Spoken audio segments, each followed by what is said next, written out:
পরম করুণাময় মহান আল্লাহ তাআলার নামে শুরু করছি, যিনি অত্যন্ত মেহেরবান। প্রিয় দর্শক, আজকের ভিডিওতে আমরা জানব বড় পীর আব্দুল কাদের জিলানী রহমতুল্লাহ আলাইহের একটি ঘটনা, যা শুনলে আপনাদের ঈমান তাজা হয়ে যাবে। গাউসুল আজম বড় পীর আব্দুল কাদের জিলানী রহমতুল্লাহ আলাইহে ছিলেন মহান আল্লাহ তাআলার একজন ওলি।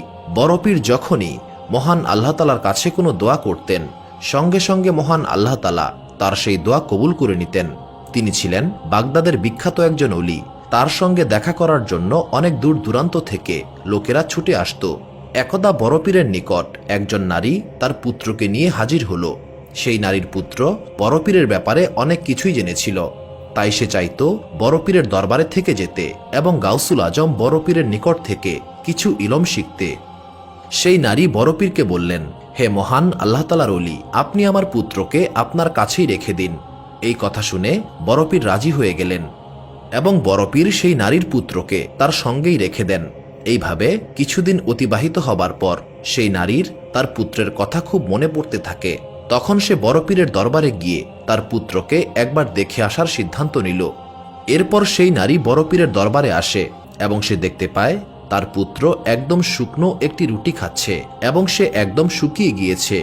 এই দৃশ্য দেখে সেই নারী তার পুত্রকে জিজ্ঞাসা করল, বেটা, তুমি প্রতিদিন কেমন খাবার খাও?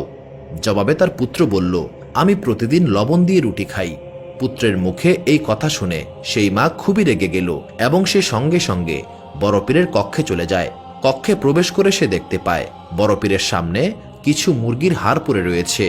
এই দৃশ্য দেখে সেই মা খুবই রাগ করেন এবং বড় পীরকে বলতে থাকেন, বাইরে আমার পুত্র শুকনো রুটি খাচ্ছে আর আপনি নিজে এখানে বসে মুরগির মাংস খাচ্ছেন। এই কথা শুনে বড় পীর একটু মুচকি হাসি দিলেন এবং তিনি সেই মুরগির হাড়ের উপর হাত রেখে বললেন, মহান আল্লাহ তাআলার হুকুমে উঠে পড়ো। এই কথা বলার সঙ্গে সঙ্গে সেই মুরগির হাড়ে পুনরায় গোশত এসে লাগতে থাকে এবং কিছুক্ষণের মধ্যেই সেই মুরগি পুনরায় জীবিত হয়ে যায়। এই দৃশ্য দেখে সেই নারী বড় পীরের কক্ষেই বেহুশ হয়ে যান। এর কিছুক্ষণ পরে যখন তার হুঁশ ফিরে আসে, সে বড় পীরের কাছে ক্ষমা চাইতে থাকে এবং নিজের এমন কাজের জন্য অনেক লজ্জিত হয়। গাউসুল আজম বড় পীর আব্দুল কাদের জিলানী রহমতুল্লাহ আলাইহের আরও একটি ঘটনা বহুল প্রচলিত রয়েছে। বর্ণনা অনুযায়ী একবার বড় পীর আব্দুল কাদের জিলানী রহমতুল্লাহ আলাইহে মহান আল্লাহ তাআলার ইবাদত করছিলেন। তখন হঠাৎ করেই তার সামনে একটি উজ্জ্বল আলোক রশ্মি আসে এবং সেখান থেকে আওয়াজ আসে, হে আব্দুল কাদের, আমিই তোমার রব এবং আমি তোমার উপর অনেক খুশি হয়েছি এবং সেই কারণে এখন থেকে অন্য লোকদের জন্য আমি যা হারাম করেছি সেগুলোকে আমি তোমার জন্য হালাল করে দিচ্ছি। তখন বড় পীর আব্দুল কাদের জিলানী রহমতুল্লাহ আলাইহে জিজ্ঞাসা করলেন, আপনি কি আমার সেই আল্লাহ তাআলা যিনি এই সমস্ত দুনিয়ার মালিক? তখন সেই আলোক রশ্মি থেকে উত্তর আসে, আমি সেই আল্লাহ।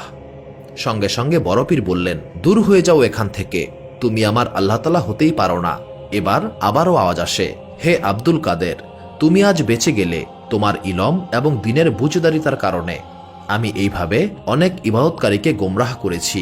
এর উত্তরে গাউসুল আজম আব্দুল কাদের জিলানী রহমতুল্লাহ আলাইহে বললেন, হে অভিশপ্ত শয়তান, আমি আমার ইলমের কারণে বাঁচতে পারিনি, আমি বেঁচে গিয়েছি আমার আল্লাহ তাআলার রহমতের কারণে। এই ঘটনা শুনে একজন বড় পীরকে জিজ্ঞাসা করলেন, হে আল্লাহর ওলি, আপনি কিভাবে বুঝতে পারলেন এটি শয়তান ছিল? জবাবে গাউসুল আজম আব্দুল কাদের জিলানী রহমতুল্লাহ আলাইহে বললেন, যখন সে বলল আমার জন্য সেগুলো হালাল যেগুলো অন্য মানুষের জন্য হারাম, আমি তখনই বুঝতে পেরেছি এটা হলো অভিশপ্ত শয়তান। কারণ আমাদের নবী করিম সাল্লাল্লাহু আলাইহি সাল্লামের শরীয়ত কখনোই পরিবর্তন হবে না। শরীয়তের যে বিষয়গুলো হারাম করা হয়েছে সেগুলো সব সময়ই হারাম, আর যেগুলোকে হালাল করা হয়েছে সেগুলো সব সময়ই হালাল। এই সমস্ত বিষয়ে কখনোই কোনো পরিবর্তন আসবে না। অভিশপ্ত শয়তান নিজে আল্লাহ সেজে মানুষকে ধোঁকা দিতে পারে, কিন্তু শয়তান কখনোই ইসলামের আইনের পরিবর্তন করতে পারে না। আমরা এই গল্প থেকে বুঝতে পারি মানুষ তার ইলম দিয়ে কখনোই মহান আল্লাহ তাআলার নিকটবর্তী হতে পারে না, কারণ ইলম তো শয়তানের কাছেও ছিল। মানুষ শুধুমাত্র ইবাদতের দ্বারাই মহান আল্লাহ তাআলার নিকটবর্তী হতে পারে, আর ইবাদত হলো সেটাই যেটা করলে মানুষের হৃদয় নরম হয় এবং আল্লাহ তাআলার উপরে বিশ্বাস আরো শক্ত হয়। রাসূলুল্লাহ সাল্লাল্লাহু আলাইহি সাল্লাম বলেন, মানুষের মাঝে যার তাকওয়া সবচেয়ে বেশি সেই মহান আল্লাহ তাআলার তত নিকটবর্তী। সুপ্রিয় দর্শক মণ্ডলী, প্রতিদিন নতুন নতুন ভিডিও পেতে আমাদের চ্যানেলটি অবশ্যই সাবস্ক্রাইব করুন এবং পাশে থাকা বেল আইকনটি প্রেস করতে অবশ্যই ভুলবেন না, এবং সেই সাথে আপনার যে কোনো মতামত আমাদের জানাতে আমাদের ভিডিওতে অবশ্যই কমেন্ট করুন। আশা করি আপনারা সবাই ভালো থাকবেন এবং সুস্থ থাকবেন। আসসালামু আলাইকুম।